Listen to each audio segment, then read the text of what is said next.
kò lè bóde kò lè bóde Lizzy Anjorin tilẹ̀kùn mọ́rí kò lè bóde ẹ̀yin èèyàn mi nílé lóko àti lẹ́yìn odi ṣàlàáfíà ni mo bá yín a kú déédé òyí a kú déédé àsìkò yìí orin yìí ni àwọn olólùfẹ́ Ìyábọ̀ Òjó tí wọ́n mú bọnú o látàrí wípé ilé-ẹjọ́ ó pe Lizzy Anjorin sí ìjókòó ní ọjọ́ ajé èyí tó kọjá lọ ní ọ̀sẹ̀ tó kọjá lọ lọ́hùn-ún wípé kó wá sọ tẹnu rẹ̀ látàrí gbogbo nǹkan tó sọ nípa Ìyábọ̀ Òjó ó ní olè ní Ìyábọ̀ Òjó ó ní apààyàn ni ó ní ọ̀dọ́ kan ni.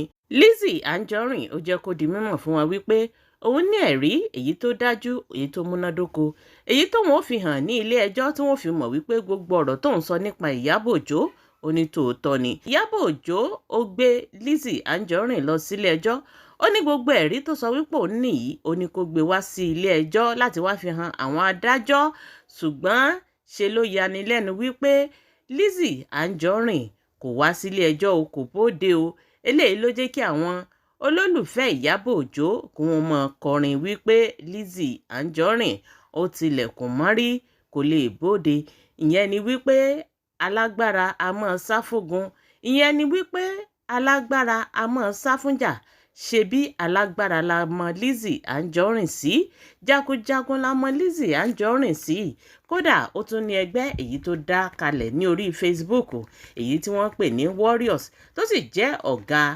àwọn ẹgbẹ́ yìí gẹ́gẹ́ bá a ṣe mọ̀ wípé jagunjagun ni Lizzy ṣùgbọ́n eléyìí jẹ́ ìyàlẹ́nu fún wa nígbà tí Lizzy Anjorin tó kọ̀ èyí tí ò yọjú sí ilé ẹjọ́ ṣe láàrò wípé ó yẹ kó wá fẹnu sọ gbogbo nǹkan tó lòun rí àti nǹkan tó mọ̀ nípa Ìyábọ̀ Òjó ó sì wá le tó báyìí èmi ò rò wípé ó yẹ kí ọ̀rọ̀ yìí ó dariwo èmi ò lérò wípé ó yẹ kí ọ̀rọ̀ yìí ó dìjà tá a bá gbàgbé nígbà tí a mú ìròyìn náà wá sí orí kí ló ń trending nígbà tí Ìyábọ̀ Òjó tó jẹ́ kó di mímọ̀ fún wa wípé Lizzy Anjorin ó kọ̀ kó wá sí ilé ẹjọ́ o.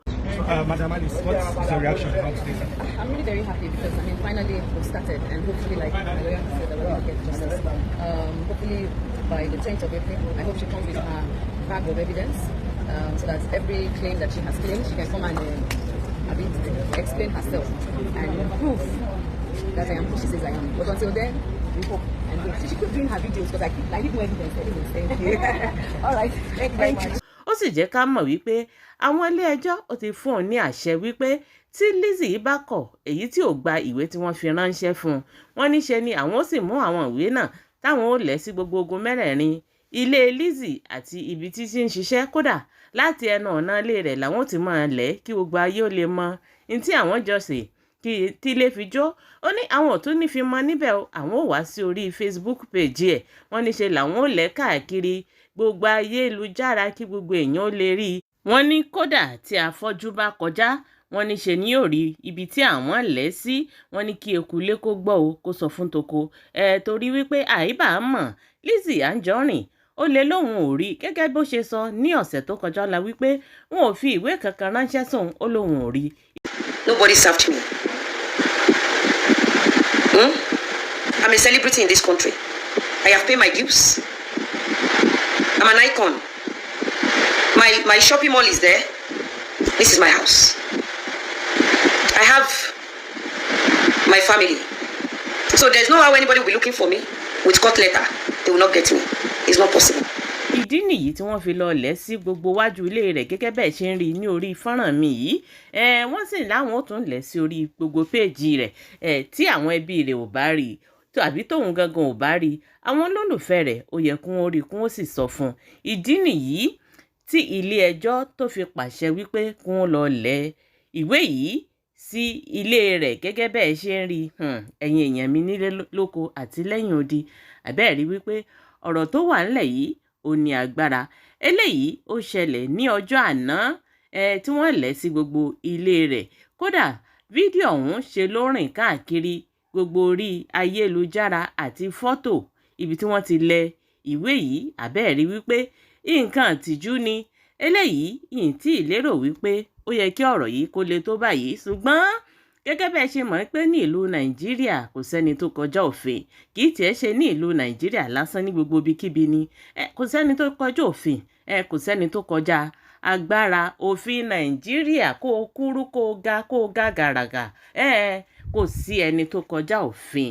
Ìdí nìyí tí wọ́n fi sọ wípé o bí Lizzy yìí bá fẹ́ bó kọ̀ ó ní láti bóde níbi tó wà, ó ní láti farahàn. Iyabo Ojo jẹ́ kó di mímọ̀ fún wa wípé nígbà tí Lizzy Anjorin tó kọ̀ èyí tí ò yọjú níbi ilé ẹjọ́ èyí tí wọ́n pè sí ní oṣù tó kọjá, ìyẹn ọjọ́ ajé ní ọ̀sẹ̀ tó kọjá yìí, wọ́n ní àwọn adájọ́ wọn ti sún ẹjọ́ náà di oṣù kẹrin ọjọ́ kẹwàá oṣù tó ń bọ̀ yìí.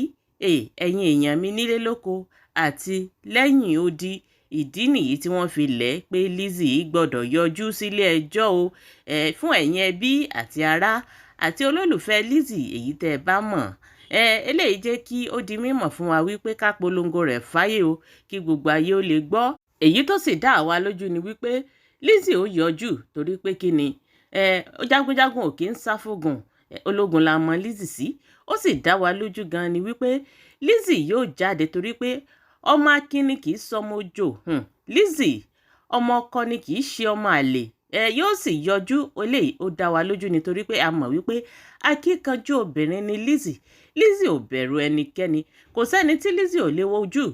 Kódà bí ààrẹ orílẹ̀-èdè Nàìjíríà yìí tó bá gbé náà wojú ẹkùn Lizzy, Ọlọ́run gbọ́ ṣe ni Lizzy yóò fi náà òun tí ó fi ṣe barbecue, yóò fi ṣe súyà tí ó ṣe kíni tí ó mọ jẹ tí ó sì mọ fi ṣe ara rindin. Eléyìí ni bí Lizzy ṣe tóbi tó nílé ayé. Àmọ́ ó sì dá wa lójú wípé ní oṣù kẹrin ọjọ́ kẹwàá Lizzy yóò jáde pẹ̀lú àwọn ọmọ ogun rẹ̀.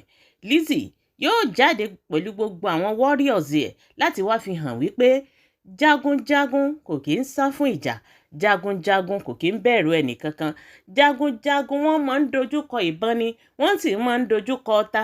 Gẹ́gẹ́ bẹ́ẹ̀ sì mọ̀ pé àwọn alágbára tí wọ́n bá ń lọ síbi ogun kò wọ́n á dirú, wọ́n á dira, wọ́n á di gbá, wọ́n á di gbogbo nǹkan tó yẹ kí wọ́n ó dì, wọ́n ó sì dira láti lọ kojú ogun.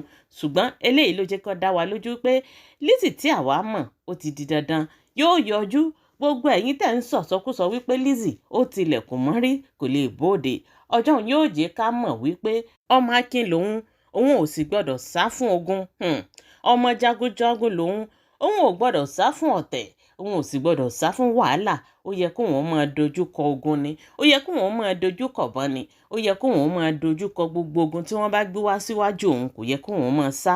Ẹ̀yin èèyàn mi nílé lóko àti lẹ́yìn odi, eléyìí ni ìròyìn èyí tí a ní ká mú wá sí etí ìgbọ́yín o.